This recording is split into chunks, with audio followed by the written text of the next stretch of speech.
1. Blog Talk Radio.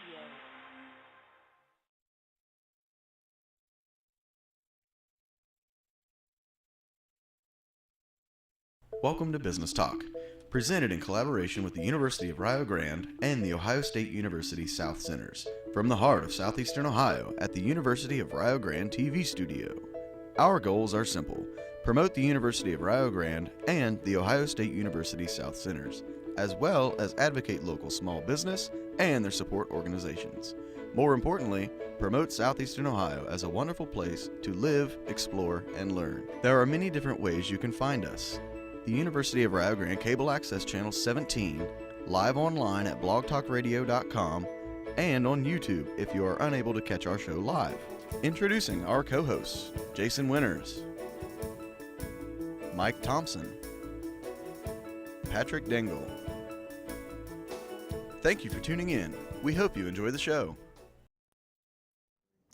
Hey, welcome back to our show.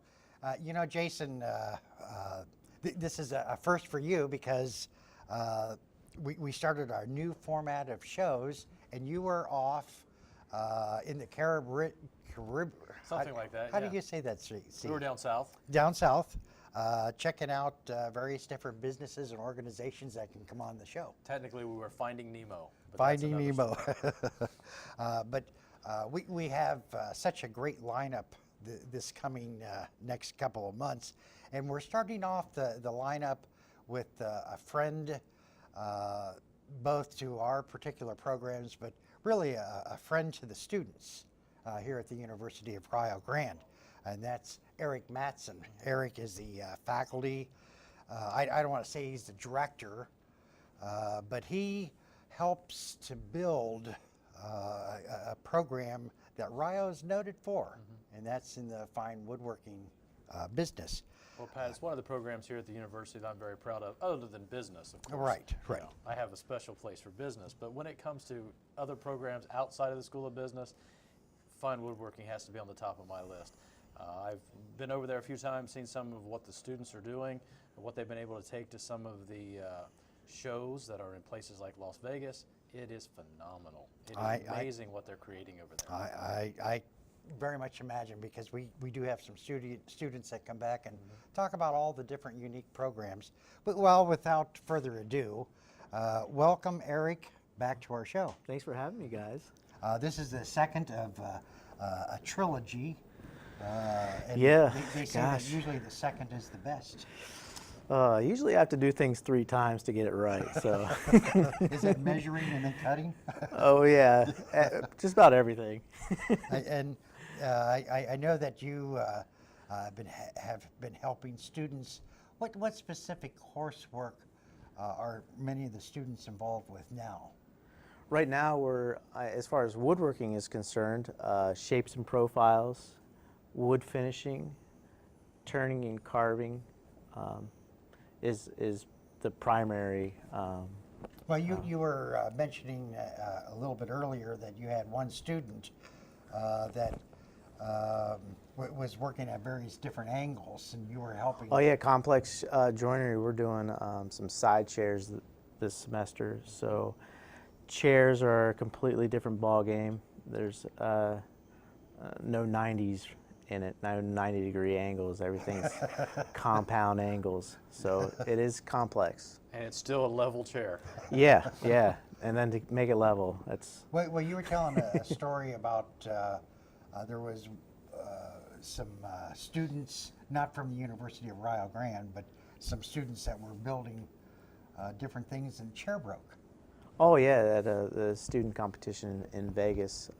It's more of a design aspect also, but there are some considerations as far as grain direction and that type of stuff. Well, so. See, those things, I'm not,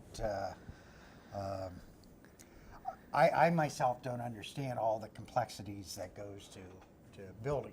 I thought you just slapped a couple of pieces of wood together and sanded it a little bit and hid the nails. Yeah, I mean, it's just like everything else. There's more to it than what you think there is. I mean, just like any other career or trade, it is more advanced than what most people think.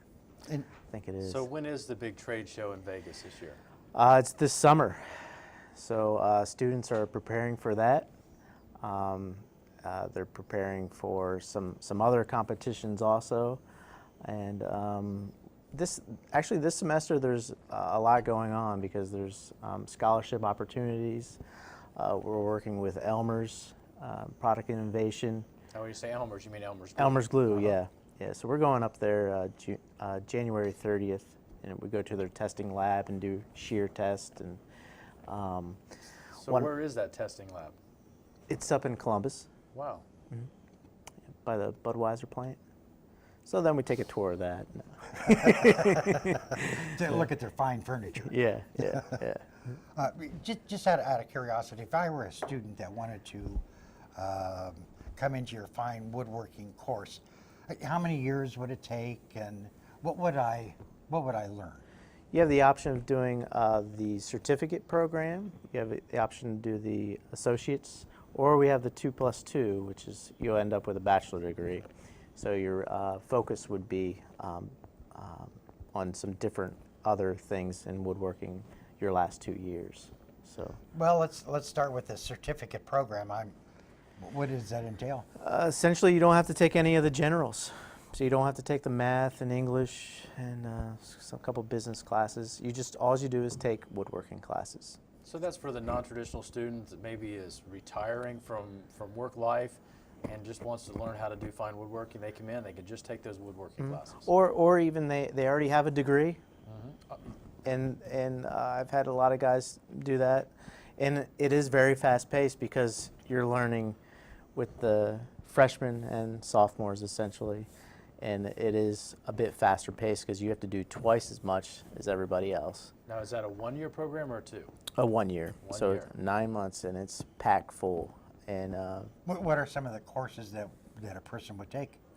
so we start off with fundamentals of woodworking, mastering woodworking machines. So go over safety and sharpening, and then get into more complex things. But we build something every semester. We're building some really nice pieces. Now, so do those individuals that go into the certificate program, do they come out with the work that can go to a Las Vegas show? Yeah.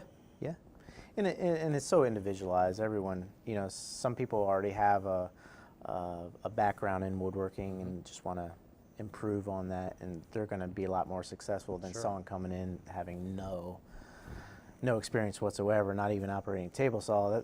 There's a big learning curve there. So that's one of our biggest struggles with the certificate program, because you do have to be kind of familiar with those type of stuff. And sometimes, you can pace it out to go 2 years and just do the woodworking classes also if you already have the generals done. So some people choose to do that because we still allow them to be in the shop 4 days a week, even though they have to be there 2 days a week for the associate's degree. Certificate, you're there 4 days a week. It's a big commitment. I would imagine so. And the cost, do you have to bring certain kinds of tools? Do you have to? We do have a tool list. It's about $1,500. There's a wood, hardware, finishing supplies, and but the great advantage for local 5-county area is we can offer them a scholarship. And there's other scholarships continuing on after that. There's a lot of support in the woodworking as far as here specific to the university. Even Elmer's gives a scholarship, $2,500. That can help out pay for tools and lumber and Very much so. yeah. Very much so. And then there's outside industry also, which is anywhere from $1,000 to $5,000 in money. So there's actually almost $20,000 that a student can get in scholarships. Wow. Yeah. So all they have to do is an application, and that's the hardest part. How far do the students come? You've had students, really international students, have you not? Yeah. And where's some of the places that you're proud that they came from, that they're going back? I don't know. I'm proud that they just make the initial, to become a better craftsmen coming here because I know what the program can offer and what they'll get from coming here. Right now we have a lot more people coming from Northern Ohio. Not very many locals, and that's what I'm trying to work on, is get more local interest, and then go out, because I think that's where you have to start. We have students from all over the U.S., from different states coming also, and it's a program that's really unique. There aren't that many of them, so if someone really wants to learn woodworking, Rio's the place to go. I understand. Were you able to bring some pictures with you? I brought a couple. They might, and I just took a couple of them this morning actually, and they looked a little gray, so bear with me here. They're older pictures, huh? Yeah. You might. Their experience. Experience. Yeah. So I don't know. I just wanted to show you the projects that the students are working on right now. Okay. And maybe the projects that they're going to be working on. Okay. All right. Well, so we have a picture behind us. Oh, we were sitting in it. Grant and Mike. Grant, this is Grant's first experience behind the scenes production assistance, and we're really appreciative when students can assist with get them Mike. involved. And that's one of the nice things about the University of Rio Grande. It allows Real life experience. Yes. That's the way to do it. These are some side chairs that we're actually building, and so for a chair, there's some different type of joinery, but I just threw this picture in because he's finishing it, and finishing a chair is different than finishing just say a flat piece, because there's so many different spots and nooks and crannies and different curved surfaces. So this is a little wall hanging cabinet we built. Has a little 9-light door with tombstone top to it, little drawer, and so they started off with a picture and actually drew all this out, how to make all their jigs, custom moldings. Now, when you say jigs, what do you mean by jigs? So a device to help them run parts efficiently, safely, because all those little cross hatches there on the door, those little mullions and muttons, those are really small parts. So we have to design a jig to cradle that, help them run it safely. Now, can we Look at go that. back a picture? Can we go back to that first picture? Because there's something there that I wanted to point out. Yeah, that one there, right there. We take a lot of pride in the safety of our students, and that little room there behind, isn't that a ventilation system? Oh yeah. So we don't have students getting high off their woodwork. No, and we primarily use finishes that are natural, like shellac. He's spraying shellac there, and that comes actually as excretions from a lac bug native to India, and that's what makes your candy shiny and your fruit shiny. They sprayed it with shellac. It is FDA approved. As long as you don't use red dye number 8 or something like that. Yeah. And so the students, can we go back one more time? Yeah. I just want to. Are you serious? Yeah. Now the students have made. Notice the center part on The splat, the back. Of the chair. back. So they have been able to make that, and they create a jig, so that way when they cut 2 or 3 or 4, it's all the same design. That is actually on a curve along with the back, and we resaw that we use a bandsaw to saw that. A lot of shaping on the back of that. And beautiful. so I'm assuming it's not freehand. That you the- have to follow some kind of pattern. No, that is freehand, Really? because there's no way to otherwise do that. And the nice part of that and the feature of that is the wood grain. They've incorporated the wood grain into the back part of that. Mm-hmm. Yeah. Yeah. And a little bit of carving and just a lot of shaping. Those are nice. Yeah. Thank you. If you could. So Yeah, this this- guy really wanted to pose. I was thinking he's in deep thought. Yeah, yeah. So this is what I made with my first year students. So they built this little cabinet and a little shaker nightstand. So, you know, just beginnings of, you know, just working through sharpening hand tools and operating machines safely. This is what they completed. Now, if you open that, does it have a wine rack inside? It is kind of like a bourbon whiskey kind of cabinet. It does have 2 shelves inside. So this is what every student made, a little shaker nightstand and then a little cabinet. And the kind of wood that they're using here. This is walnut. They have their option to do walnut, cherry, maple, mahogany. And so the first one, what kind of Cherry. wood? Cherry? Cherry. And, yeah. and so, and then the second one that we saw was what was walnut? Walnut, yep. Yep. Yeah. Yeah, so there is cherry. Uh-huh. And Now, is that unstained? That is unstained. Okay. In probably 5 months, that will all blend out as far as seeing different parts that are lighter and darker. Those will actually all kind of blend out from UV light.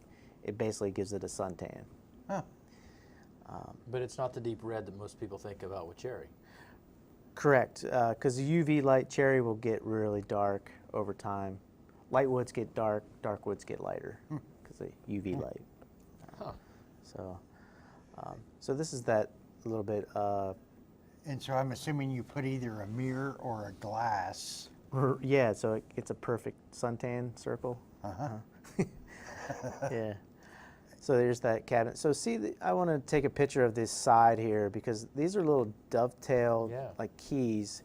Actually is holding that side on because that case side has to expand and contract.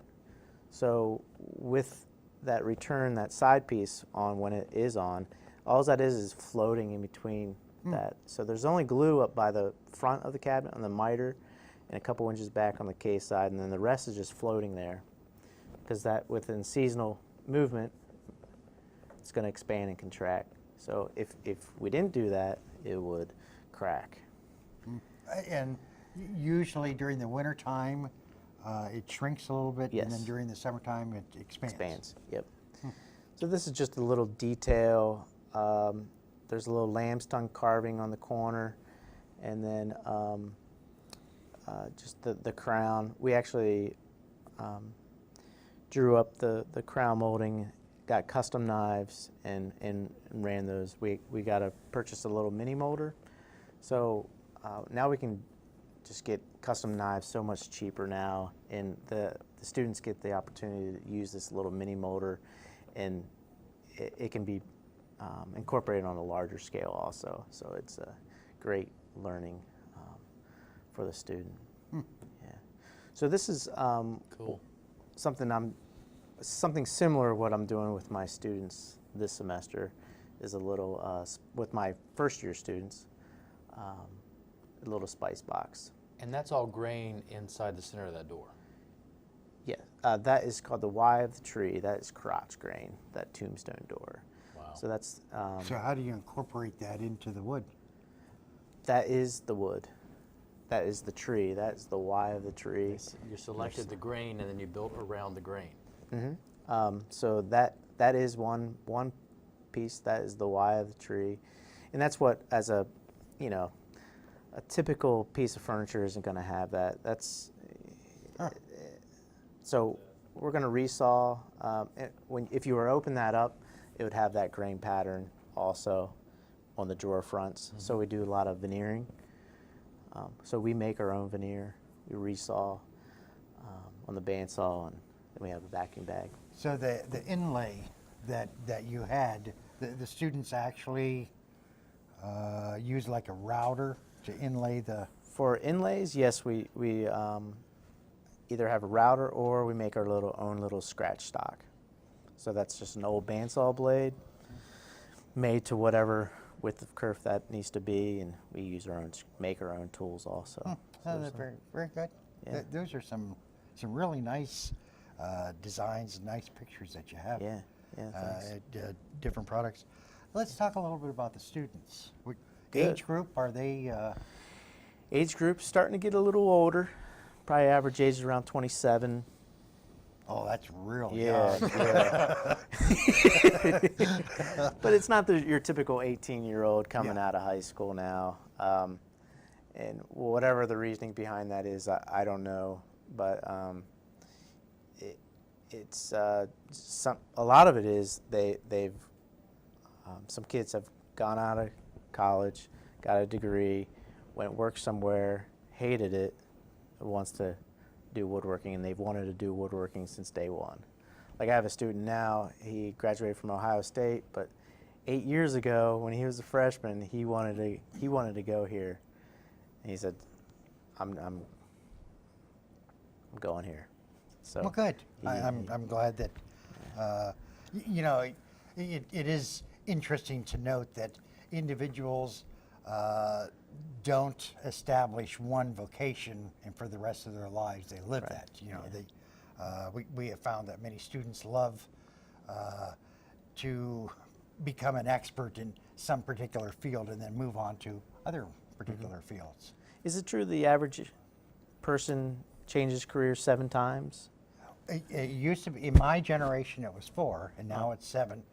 There's also a theory that many young professionals every 3 years will move to or will go sideways in their careers or move up.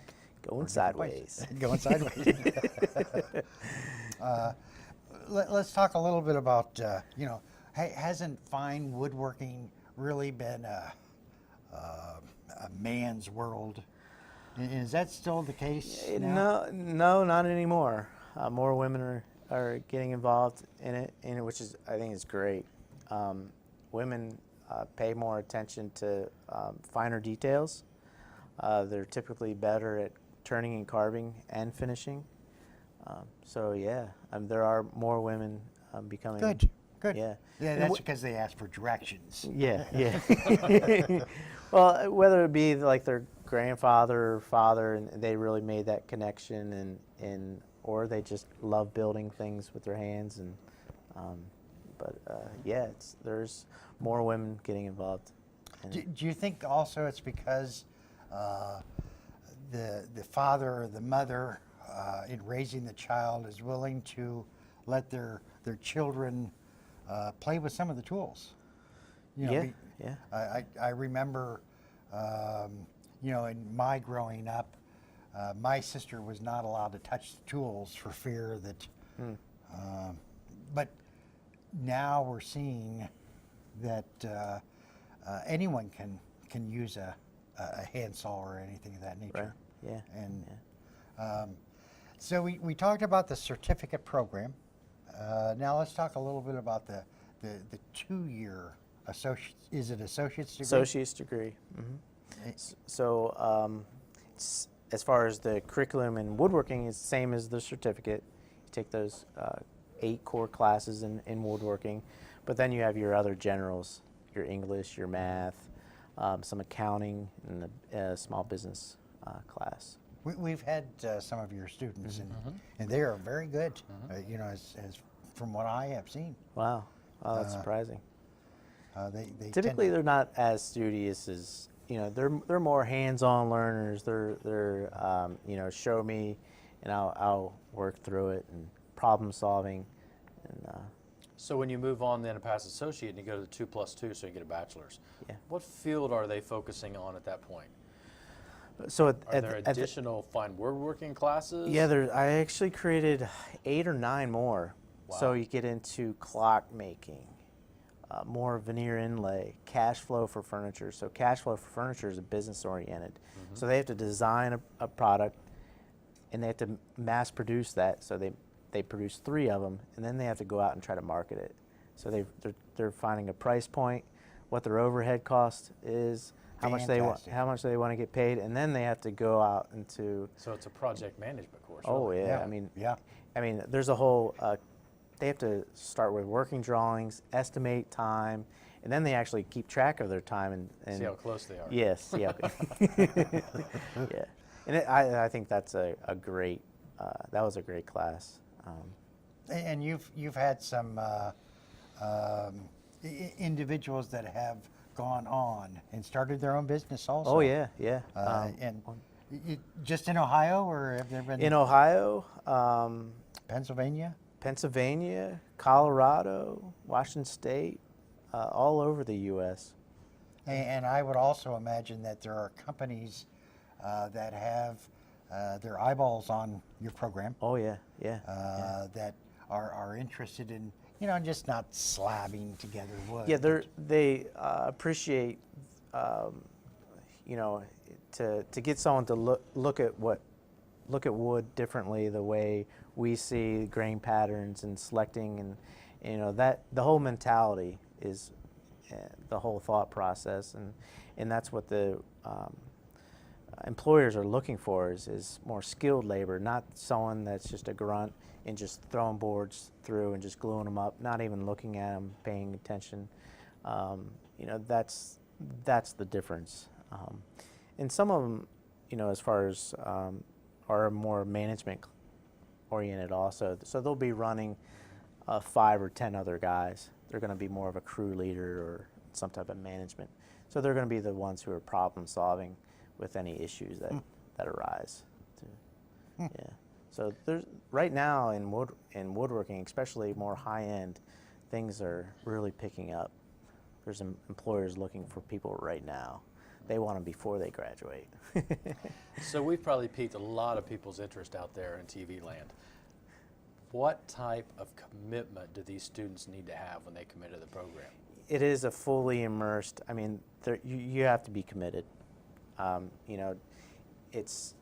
It'd be 28 weeks out of your life per year, or well, call it 30. Mm-hmm. Some guys do have part-time jobs, but that's on a Friday, Saturday, Sunday type of thing. But the rewards afterwards, that's where your eyes have to be kind of focused on. If you're willing to make that sacrifice in the beginning to learn a skill, a trade, and that's the key. And just be patient, because it's just not going to come like that. There's a lot of muscle memory and that sort of Understand. stuff. We know that we want to have you come back in April toward the end of the semester, so that way you can. Great. sort We'll of- show you more pictures Yeah. of progress Yeah. with students, and hopefully we know if we've been accepted to the show in Vegas, AWFS, and I don't think they send out that till May. So, Till May. yeah. Yeah. And that show is again when in Vegas? I believe it's June. June. Yeah, it's June or July. I forget. In June or July, whenever the program is, basically they show different students' work. And they compete. From all over the country. Huh. Yep. Well, very I think good. we should do remote location. I think we should too. Yeah, chaperones, or I don't know. They don't really need chaperones, but we can Oh, just I was go there. thinking for Jason. You need to chaperone me, is that what you're saying? Well, no, I mean, we would need to be chaperoned. Maybe Mike. yeah, Maybe Mike or Grant would chaperone us. Yeah. But Eric, I want to thank you very much for coming on the show. All right, thank you. Thanks for having me. How can people get in touch with you? You can either email me, matson@rio.edu, MATSON or call me, 245-7441. 245-7441. Of Yeah. course, the 740. Yeah, 740-245-7441. Okay. Or just look us up online. All right. Okay. Well, we're coming near the end, and Eric, again, thank you very much for Thank you. for giving us some more highlights. At 2:00, Jason, we have Valerie Thomas that's going to be coming in. We're starting something unique, as you know, because you're involved in the planning. But every second Wednesday of the month, we are having different art and different culture kinds of things to come in. And Valerie is one of those local artists that just has the ability to. The ability and the personality. Yes. And her daughter, Kelsey, is going to be with them. And I think Mike is going to be coming on the air to ooh and awe, different things. Then the third Wednesdays, Those shows are going to be on agriculture. And so we learned how the food grows. And then the fourth week is going to be on manufacturing SBDC kinds of programs. So art, food, manufacturing. Yes. And we have some other surprises that are coming up. I still want to do a comedy show, and you still want to do a singing show. Oh boy. Yeah. So tune out now. So Eric, you would want Hopefully to there's listen. no mics. You would probably want to listen to the comedy show more than the singing show, correct? I don't know. We'll see. Well, again, thank you very much for tuning in, and keep us posted as to what everyone is doing, Eric. Good. Will do. I'm Patrick, I'm Jason. I'm Eric. and for Grant and Mike, we bid you a good day.